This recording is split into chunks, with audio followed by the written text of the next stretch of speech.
the importance of waiting is almost totally overlooked in the contemporary church, at least by the kind of people I mix with.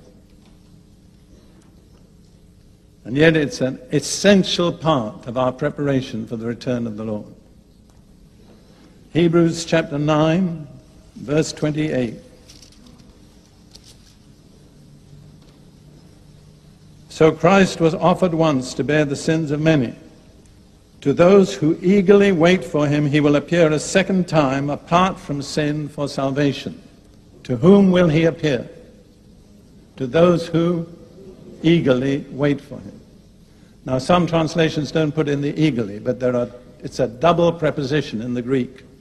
And I think eagerly accurately represents the real meaning of it. It's not just waiting for him, but it's eagerly waiting for him.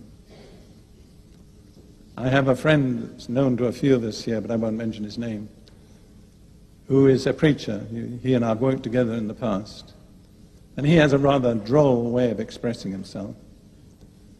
And he says, when the Lord returns, he'll expect to hear something more from us than nice to have you back.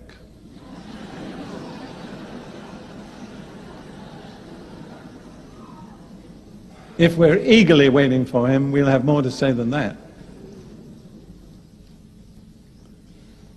Then in 1 Thessalonians, a very remarkable passage, chapter 1, verses 9 and 10, which is speaking about the testimony of the unbelievers to the experience of the Thessalonian Christians. 1 Thessalonians 1, 9 and 10. For they themselves declare concerning us what manner of entry we had to you, and how you turned from God from idols, to serve the living and true God, and to wait for his Son from heaven, whom he raised from the dead, even Jesus, who delivers us from the wrath to come.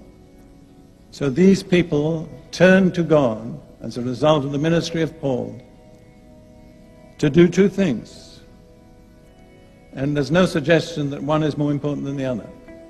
To serve the living God and to wait for his Son from heaven.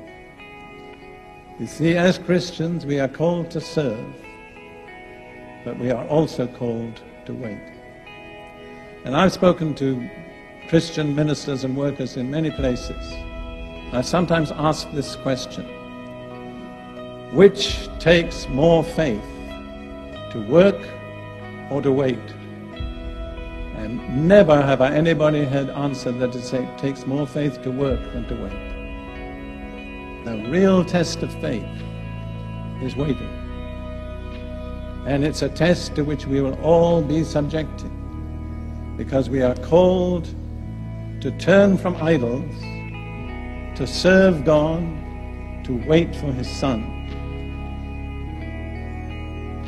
Give me back my NIV for a moment.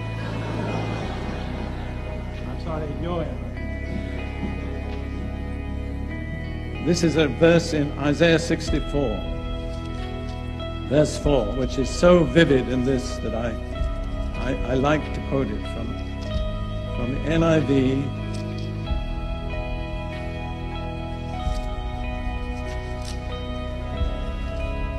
Chapter 64, verse 4. This describes one unique aspect of the true God. It says, since ancient times, no one has heard, no ear has perceived, no eye has seen any God besides you, who acts on behalf of those who wait for him. What's the one unique distinguishing characteristic of the true God? He acts on behalf of those who do what? Wait for him. Thank you.